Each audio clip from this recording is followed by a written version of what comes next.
चलो अब आते हैं हम लोग डायमेंशंस एंड डायमेंशनल फार्मूला। जैसे कि हमने स्टार्टिंग में जो सिलेबस लिखा था, टॉपिक लिखा था, उसको सीरियल बाय मैंने नहीं दिया। जैसे कि आपने अभी स्टार्टिंग में आपने यूनिट्स पढ़ा, तो यूनिट्स के बेस पे क्या है ना कि आप डायरेक्टली इसको सॉल्व करते जाओगे, तो थोड़ा सा क्या है ना कि नोट्स जो है आपका जो भी बना रहे हो, ठीक है, जैसे आप लिख रहे हो तो कंटिन्यूस क्या हो रहा है कि इसी पे अप्लाई करते जा रहे हो, ठीक है। नहीं तो फिर आपको ये सब चीजें फिर आपको दोबारा लिखना पड़ता है, तो इसलिए मैं कंटिन्यूस कर रहा हूँ, यहाँ पे कंटिन्यू कर रहा हूँ, ठीक है। देखो डायमेंशंस एंड डायमेंशनल फार्मूला। तो डायमेंशन क्या होता है, ध्यान देना, डायमेंशनल फार्मूला में क्या करना है, ठीक। Dimension of any physical quantity are those power which are raised on fundamental unit to express its units, ठीक है। डायमेंशन क्या होता है कि जो भी आपका फिजिकल क्वांटिटीज है, ठीक है, उनके पावर फॉर्म में जो भी पावर रेज कर रहे हो, जो भी फंडामेंटल यूनिट है उनको लिख रहे हो यूनिट्स के फॉर्म में। The expression which show how and which of this base quantities represent the dimension of a physical quantity is called dimensional formula. देखो अभी समझ जाओगे क्या कह रहा है। एग्जाम्पल देखो, मान लो हमने यहाँ पे कोई क्वांटिटी लिया, एरिया लिया, तो एरिया का फॉर्मूला क्या जानते हो, L इंटू बी, ठीक है। L इंटू बी, यूनिट क्या होता है इसका, मीटर स्क्वायर, क्योंकि मीटर इंटू मीटर क्या हो जाएगा, मीटर स्क्वायर, ठीक। अब इसका जो डायमेंशनल जो फार्मूला जो आप लिखोगे, तो इनका जो डायमेंशनल फार्मूला होगा, ठीक है। तो जैसे आप ध्यान देना, हमने स्टार्टिंग में कुछ डायमेंशन बताया था मीटर का, यानी कि लेंथ का, हमने क्या बोला था, L लिखने के लिए, ठीक है। थोड़ा ध्यान देना, देखो यहाँ लिखा था ना इस तरह से, तो बस ये लिखना है आपको। तो बस इसी का जो यूनिट है जो मेजर कर रहे हो उसी पे पावर लगा दोगे, ठीक है। तो L कितनी बार है, 2, जैसे मीटर कितनी बार है, 2 टाइम्स है, स्क्वायर है, तो इसका डायमेंशन क्या हो जाएगा, L स्क्वायर। अगर आपको L स्क्वायर लिखा हुआ है, पूछा जाए कि इसकी यूनिट क्या है, तो आप मीटर स्क्वायर बोलोगे, ठीक है। अब देखो वॉल्यूम, तो वॉल्यूम क्या होता है, किसी भी सॉलिड, एनी सॉलिड, ठीक है। तो L into B into H, ठीक। लेकिन हाँ, इनका मैं डायमेंशन बता रहा हूँ, लेकिन ऐसा नहीं कि सभी सॉलिड का फार्मूला यही होता है, अलग अलग होता है, ठीक है। लेकिन मैंने बोल रखा है किसी भी सॉलिड की बात कर रहे हैं, तो मीटर क्यूब हो गया, तो सारा क्या आ जाएगा, L आ जाएगा, L क्यूब लिख दोगे, ठीक है। फिर देखो वेलोसिटी की बात कर रहे हैं, तो वेलोसिटी इक्वल टू, आप फार्मूला जानते हो, डिस्प्लेसमेंट अपॉन टाइम, ठीक। इसका देखो जो डायमेंशनल हमने फार्मूला जो लिख रहे हैं ना, वो ऐसा नहीं बहुत ज्यादा हार्ड है, आप बस देखो सिस्टमैटिक चलो, पहले फार्मूला लिख दो, फिर उसकी यूनिट लिख दो, और फिर उसी के अकॉर्डिंग इसका डायमेंशनल फार्मूला लिख दोगे, ठीक है। तो ध्यान देना, ये डिस्प्लेसमेंट है अपॉन टाइम है, तो डिस्प्लेसमेंट को किससे मेजर करते हो, मीटर, यानी कि लेंथ हो गया, और टाइम को सेकेंड, यानी क्या हो गया, टी। तो L और T-1 क्यों लिखे हैं, ध्यान देना। देखो इसको मैं रफ सीट बता रहा हूँ, ठीक है, नोट्स जो है वो गंदा हो जाएगा, साफ सफाई पे भी थोड़ा सा ध्यान देना चाहिए, ठीक है। चलो जी, ये देखो सेकेंड, इसको आप लिखोगे मीटर, जैसे यहाँ पे देखो मीटर पर सेकेंड है, ठीक है, मीटर पर सेकेंड है, ये थर्ड है, ठीक है। मैं इसका फोटो भेज दूंगा आप लोग को, देखो जी थर्ड है, तो इसको आप क्या लिखोगे, L लिखोगे, अपॉन क्या लिखोगे, टाइम को T। आपने एक्सपोनेंट एंड पावर पढ़ा है, जैसे कि आप निगेटिव अगर पावर होता है, एक्सपोनेंट होता है, तो उसको पॉजिटिव करने के लिए क्या करते हो, जैसे मान लो कि a पे पावर -2 है, तो क्या करते हो, उसका रेसिप्रोकल कर देते थे। या तो अगर ये ऐसे दिया हुआ है तो इसको ऊपर लेके जाते थे, तो क्या होता है, a पे पावर -2 पढ़ा है ना अपने एक्सपोनेंट एंड पावर में, तो बस यही करना है यहाँ पे भी। ये L हो गया, T को उधर ऊपर लेके जाओगे तो क्या हो जाएगा, यहाँ पे पावर कुछ नहीं है, तो आप मान लो 1, ऊपर जाएगा तो क्या हो जाएगा, माइनस हो जाएगा, ठीक। हमेशा ऐसे लिखोगे, इस तरीके से नहीं लिखोगे आप।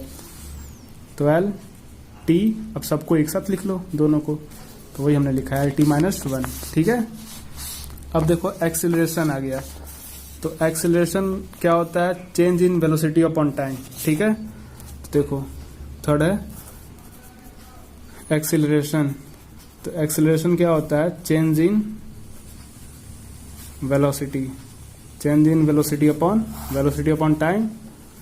तो वेलोसिटी का क्या होता है फॉर्मूला आप जानते हो, मीटर पर सेकेंड, क्या होता है, मीटर पर सेकेंड इंटू अपॉन 1 अपॉन क्या हो जाएगा, टाइम का भी हो जाएगा सेकेंड। ये कैसे यार मालूम है ना, चेंज इन वेलोसिटी, जैसे मीटर अपॉन सेकेंड हो गया ये, ठीक। फिर होल अपॉन सेकेंड है, तो फिर इसको डिवाइड करोगे ना, तो इंटू करोगे तो क्या होता है, 1 ऊपर चला जाता है, सेकंड नीचे आ जाता है। ठीक है, ये सब चीजें पढ़े हो, मैथ्स में बहुत सारे पढ़े हो। अब इस एल को क्या एम को क्या बोलोगे, एल बोलोगे। देखो ये टी है ना 2 टाइम, तो सीधा सीधा टी स्क्वायर लिख दो। तो फिर इस टी को ऊपर लेके जाओगे तो क्या आ जाएगा, एल टी माइनस 2। तो वही हमने लिखा है एल टी पे पावर माइनस 2। ठीक है, फिर देखो ये हमने डायरेक्टली लिख दिया है, लेकिन जो मैं कैलकुलेशन कर रहा हूँ ना, इसको साथ में आप लोग कैलकुलेशन भी कर लेना। ठीक है, फिर आ जाओ फोर्स। तो जो फोर्स है, फोर्स इक्वल टू क्या होता है, एम इंटू ए। एम का मतलब क्या होता है, मास। ए का मतलब क्या होता है, एक्सेलरेशन। ठीक है, तो मास को सीधा सीधा आप क्या बोल दोगे, एम बोल दोगे। अब जो एक्सेलरेशन की बात कर रहे हो, तो देखो एक्सेलरेशन आपने अभी पहले फाइंड आउट कर लिया है, इसको डायरेक्ट वैल्यू पुट कर दो। ठीक, अब दोनों के साथ लिख दो एम एल टी माइनस 2। हाँ, अगर आपको ये नहीं मालूम है तो फिर आप एक्सेलरेशन कैलकुलेट कर सकते हो ना, फिर अभी बताया हमने।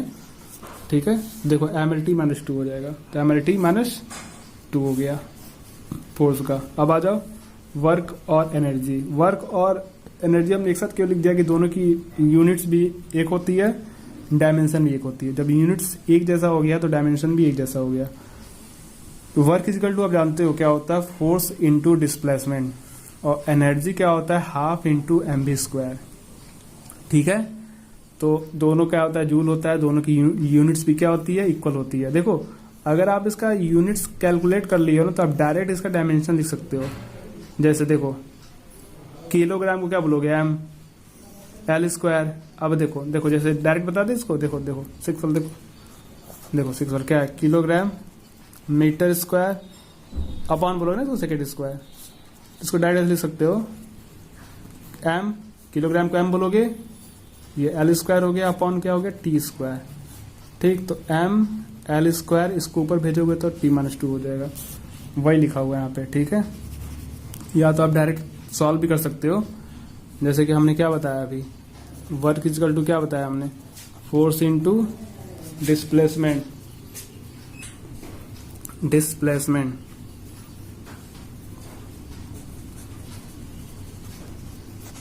तो फोर्स का अभी हमने कैलकुलेट किया है, क्या है, एम एल टी माइनस 2। अगर मान लो कि आपको डायरेक्ट इसका वर्क का पूछा है, तो आप क्या करोगे, तो फिर ये लिखना पड़ेगा, मतलब फोर्स वाला भी कैलकुलेट करना पड़ेगा।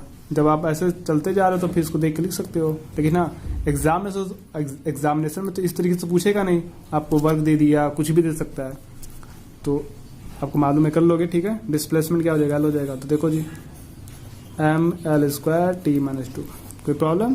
चलो अब देखो आ गया प्रेशर, तो आता है इसका फोर्स अपॉन एरिया, यानी न्यूटन मीटर पे माइनस 2 हो जाएगा। ठीक है, माइनस 2 क्यों हो रहा है, क्योंकि एरिया में क्या हो जाता है, मीटर स्क्वायर आ जाएगा, क्योंकि एल इंटू बी होता है, 2 डायमेंशनल होता है। ठीक है, तो देखो डायरेक्ट कैसे लिखोगे, देखो फोर्स का अभी आपने लिखा है, चलो बताता है इसको। देखो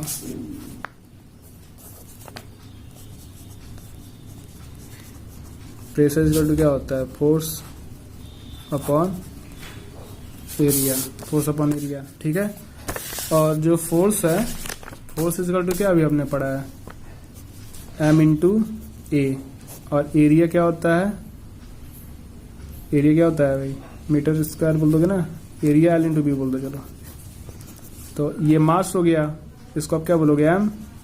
ठीक, और एक्सेलरेशन देखो आपने लाया है, एक्सेलरेशन क्या लाया आपने, एल टी माइनस 2, तो यहाँ पे लिख दो एल टी माइनस 2, और ये क्या हो जाएगा, एल स्क्वायर हो जाएगा।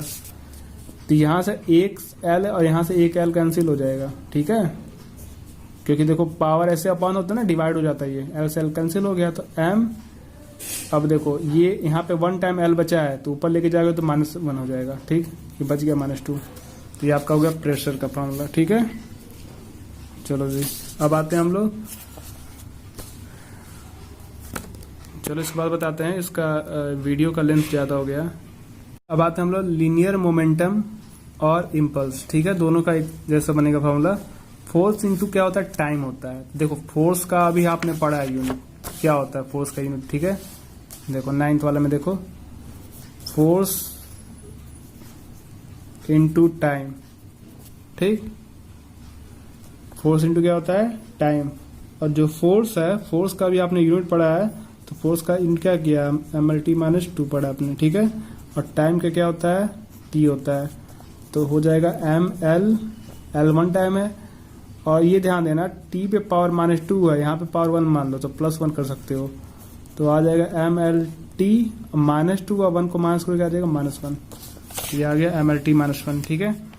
फिर डेंसिटी है मास अपॉन वॉल्यूम, ठीक है। तो मास का क्या हो जाएगा किलोग्राम, यानी कि m, वॉल्यूम का क्या हो जाएगा लेंथ हो जाएगा, यानी मीटर क्यूब, यानी L3, ऊपर जाएगा तो -3 हो जाएगा। टॉर्क क्या होता है, फोर्स इंटू डिस्प्लेसमेंट होता है, डिस्टेंस होता है, सॉरी, ठीक है। तो जो फोर्स हो गया, फिर देखो फोर्स का 11 देखो, टॉर्क,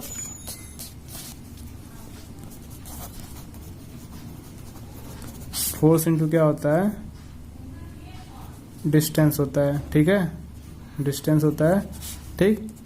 और जो फोर्स है, फोर्स का जो फॉर्मूला आया था वो क्या आया था, mlt-2, और ये डिस्टेंस का क्या आ जाएगा, l आ जाएगा, ठीक है। तो आप लिख दोगे क्या, l क्या हो जाएगा, l स्क्वायर t-2, तो आ जाएगा ml स्क्वायर t-2, ठीक है। ये हो गया टॉर्क। फ्रीक्वेंसी क्या होता है, 1/t होता है, तो t क्या होता है, टाइम पीरियड, यानी कि क्या हो गया, सेकेंड हो गया, टाइम हो गया, तो सेकेंड पे पावर -1 तो t-1 हो जाएगा, ठीक। एंगल क्या होता है, आर्क अपॉन रेडियस होता है, आर्क अपॉन रेडियस, ठीक। तो आर्क जो भी होता है वो मीटर में हो जाता है, और रेडियस भी क्या होता है, वो लेंथ होता है, यानी मीटर में वो भी आएगा यूनिट, क्योंकि स्टैंडर्ड यूनिट की बात कर रहे हो ना यहाँ पे। तो आर्क भी रखोगे मीटर में और रेडियस भी मीटर में, तो मीटर से मीटर कट गया, बच गया 1, तो l⁻0, यानी डायमेंशनलेस। आपको हमने पढ़ाया था अभी एंगल के लिए, प्लेन एंगल और सॉलिड एंगल, जिसका क्या था, सप्लीमेंट्री, ठीक है, जो डायमेंशन लेस होते हैं, ठीक है। देखो इसका कोई भी डायमेंशन नहीं आया। फिर आ जाओ मोमेंटम, मास इंटू क्या होता है, वेलोसिटी होती है। तो मास को क्या लिखोगे आप, m, और वेलोसिटी का क्या होता है, lt-2, ठीक है, तो डायरेक्ट आप लिख दो। फिर आता है gravitational constant, g equal to क्या होता है, force upon mass into distance square upon mass, ठीक है, ये होता है। तो देखो फोर्स जो है, अब देखो इसको करते हैं हम लोग, देखो क्वेश्चन नंबर 15 है। तो देखो फोर्स का जो होता है, फोर्स का आपने क्या पढ़ा है, mlt-2, ठीक। ये डिस्टेंस है तो आप क्या बोल दोगे, l स्क्वायर बोल दोगे। मास और मास है तो क्या हो जाएगा, m स्क्वायर। ये एक m से एक m कैंसिल हो गया, अब नीचे m बचा है, उसको ऊपर लेके जाओगे तो क्या हो जाएगा, m-1, ठीक है। अब देखो यहाँ पे l 1 टाइम है, यहाँ पे 2 टाइम्स है, मल्टीप्लाई हो रहा है, तो l क्या हो जाएगा 3 और t-2, तो ये हो गया आपका ग्रेविटेशनल कांस्टेंट का फॉर्मूला, ठीक है। फिर आता है आपका यूनिवर्सल कांस्टेंट, R बोलते हो, PV अपॉन T होता है, यानी कि pressure into volume upon temperature. तो जो प्रेशर होता है, प्रेशर का आपने यूनिट पढ़ा है, ठीक है, अभी ml-1 t-2, वॉल्यूम क्या हो जाएगा, L3, और टेम्परेचर को क्यूब लिखोगे, तो m हो गया, यहाँ पे l-1 और 3, तो -1 + 3 करोगे तो माइनस करोगे तो क्या आ जाएगा, 2, t-2 हो गया, क्यू पर जाएगा तो -1 हो जाएगा, ठीक है। स्पेसिफिक हीट क्या होता है, Q upon mass into delta T, ठीक है। तो डेल्टा टी का मतलब चेंज होना, ठीक है, टेम्परेचर में चेंज होना। तो देखो हीट, ये heat energy upon mass into temperature, ठीक है। तो हीट एनर्जी, एनर्जी जो भी आपने पढ़ा अभी, एनर्जी का जो फॉर्मूला लाया आप क्या लाए हो यहाँ पे, ml2 इंटू t-2, यही एनर्जी हो जाएगा। तो एनर्जी का हमने लिख दिया।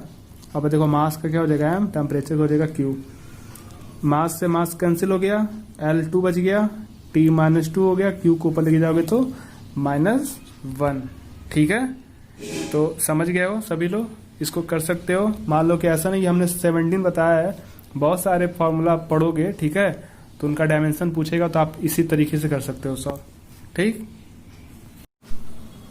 चलो तब आते हैं हम लोग मेजरमेंट ऑफ एंगल्स। तो आपको एंगल्स को मेजरमेंट करना है, तो कैसे मेजर करोगे, ठीक है। तो पहला देखो प्लेन एंगल हो, ठीक। जैसे मान लो कि हमने एक सर्कल बनाया है, इस सर्कल से हमने 2 रेडियाई ड्रॉ किया है, तो एक आपको दिख रहा है यहाँ पे एक एंगल बन रहा है, ठीक है। तो आपने 10th में भी पढ़ा था, ये आपको दिख रहा होगा आर्क ऑफ लेंथ, ठीक।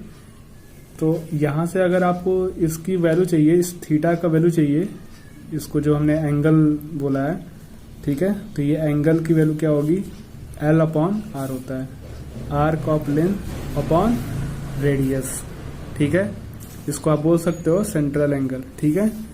तो अगर मान लो कि आपको आर्क ऑफ लेंथ पूछा है कि इस जो हमने आर्क लिया है इस सर्कल में, इसकी लेंथ क्या होगी, तो आपको ये मालूम है कि थीटा इजकल टू L/R होता है, ठीक है।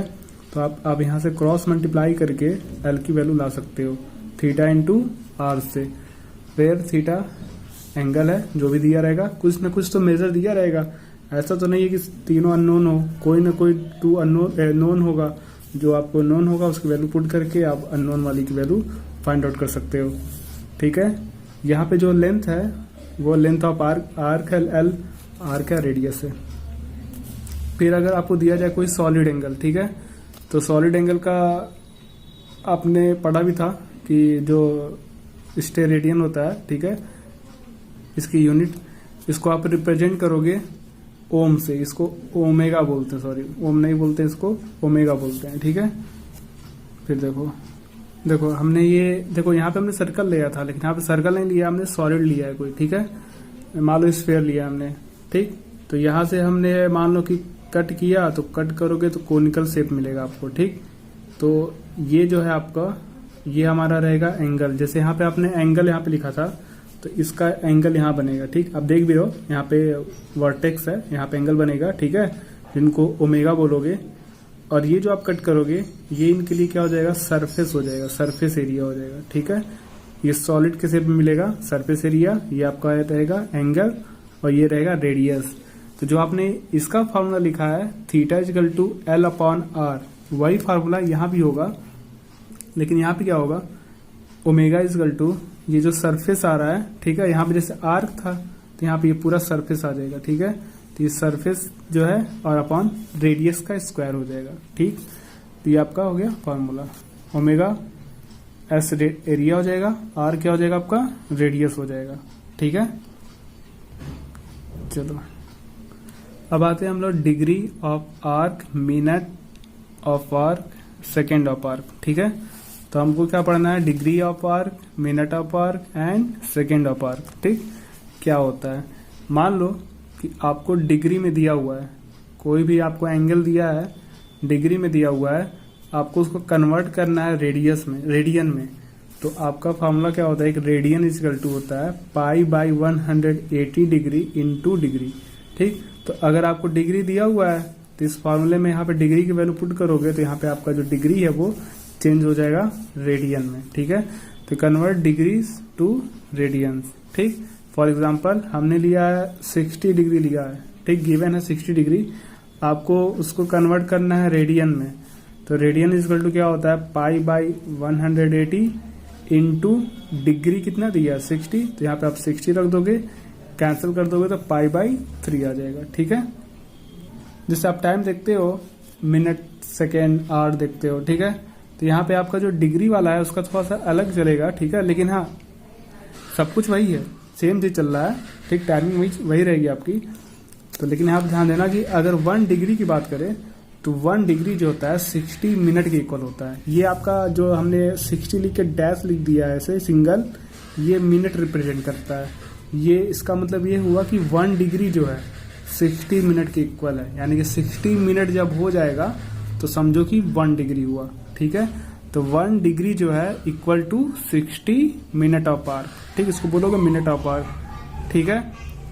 और जो 1 मिनट होता है वो इक्वल होता है 60 सेकेंड, ये सेकेंड है। अगर आपको सिंगल लिखा है तो ये तो आपका मिनट हो जाएगा, लेकिन अगर डबल डैश लगा हुआ है तो ये आपका सेकेंड हो जाएगा। तो 1 minute equal to 60 second of hour, ठीक। मान लो कि आपको दिया हुआ है गिवन 2 सेकेंड, आपको कन्वर्ट करना है रेडियन में, ठीक। तो देखो रेडियन में कन्वर्ट करने के लिए पहले हमको चाहिए डिग्री, क्योंकि डिग्री रहेगा तभी तो, क्योंकि यहाँ पे आपको तो ऐसा तो नहीं है कि रेडियन में, जो आपको रेडियन में कन्वर्ट करना है तो आपको यहाँ पे फॉर्मूला में क्या रखा है, डिग्री रखा हुआ है, ऐसा तो नहीं कि सेकेंड दिया हुआ है। तो पहले इसको क्या करोगे, डिग्री में चेंज करोगे। तो ध्यान देना, पहले डिग्री में चेंज करने के लिए पहले आओगे तुम मिनट में, जब मिनट में कन्वर्ट कर लोगे तब क्या करोगे, इसको डिग्री में कन्वर्ट कर सकते हो। कैसे करोगे, फर्स्ट कन्वर्ट मिनट, कैसे करोगे ध्यान देना। 1 मिनट में 60 सेकेंड होते हैं, तो 60 सेकेंड में 1 मिनट होगा, हमने उल्टा लिख दिया है, इसको इधर लिख दिया है, इसको उधर लिख दिया है। तो 1 सेकेंड में 1 अपॉन ये उधर जाएगा, ठीक है, कन्वर्जन पढ़ा है आपने वो पहले भी। तो 1 अपॉन क्या हो जाएगा 60 मिनट, यानी 1 सेकेंड में 1 अपॉन 60 मिनट हो गया। तो आपको दिया है 2 मिनट, पहले 2 सेकेंड को कन्वर्ट करोगे मिनट में, तो 2 सेकेंड में क्या हो जाएगा 2/60। कैसे, ये 1 सेकेंड का है मिनट, तो जितना पूछेगा उसको क्या करोगे 2 से इंटू कर दोगे, तो 2/60 मिनट हो गया, ठीक है। अब क्या करोगे, डिग्री में कन्वर्ट कर लो। तो कन्वर्ट कैसे करोगे डिग्री में, 1 डिग्री में 60 मिनट होते हैं, पढ़े हो। तो 60 मिनट में 1 डिग्री होगा, तो 1 मिनट में 1/60 डिग्री हो जाएगा, ठीक, जैसे इसको हमने कन्वर्ट किया। और आपके पास कितना मिनट है 2/60, तो ये 1 मिनट में 1/60 डिग्री है। तो जितना भी मिनट देगा उसको डिग्री में कन्वर्ट करना है, तो क्या करोगे इंटू कर दोगे। तो 2/60 मिनट है, उसको डिग्री में कन्वर्ट करना है, तो 2/60 इंटू 1/60। क्यों किया हमने 1/60, क्योंकि 1 मिनट में 1/60 डिग्री, तो जितना पूछेगा उसको 1 मिनट वाले से इंटू कर दोगे। तो ये आ गया टोटल आपका डिग्री। अब रेडियन वाला फॉर्मूला क्या होता है, π/8 180 डिग्री इंटू डिग्री। तो डिग्री अब पूरा हो गया, ये पूरा डिग्री हो गया, तो लिख दोगे 2/60 इंटू 1/60। अब जितना कैंसिल हो सकता था उतना कैंसिल करके इसको सॉल्व कर लेना, ठीक है। तो ये हो गया आपका कन्वर्ट करना, ठीक है, 1 यूनिट से अनदर यूनिट में। तो ऐसे ही मान लो कि आपको क्वेश्चन में कभी मिनट दे दिया है, तब तो आप डायरेक्ट डिग्री में कन्वर्ट करके रेडियन में चेंज कर दोगे। कभी रेडियन में दे दिया है, डिग्री में पूछा है, तो इसी में आप रेडियन की वैल्यू रख देना, यहाँ से आप डिग्री कैलकुलेट कर लेना, ठीक है। तो इस तरह से क्वेश्चन पूछता है इस बेस पे, ठीक।